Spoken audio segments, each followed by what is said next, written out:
Hello and welcome to this video. I will show with you step by step how to cancel Shut-Eye subscription. If you want to cancel Shut-Eye subscription, follow me in this guide. Go to Google, search for shuteye.com, click the first website here. You will see this page. On this page, go to my accounts, go to setting. From the setting, you will see different option here.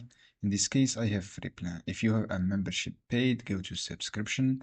From the subscription, you will see scroll down till see the option for cancellation on the top right corner. You will see option just like this and then click cancel. So when you click a subscription, you have a free trials. If you want to cancel your free trials, you will see cancellation from this section. If you don't see any option, go to contact option. Click this option from the contact, write the subject, cancel my subscription.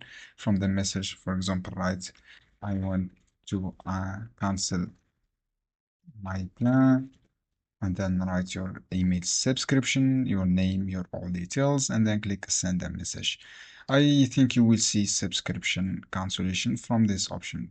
You can cancel successfully without any problem. I hope this guide helpful for you. See you.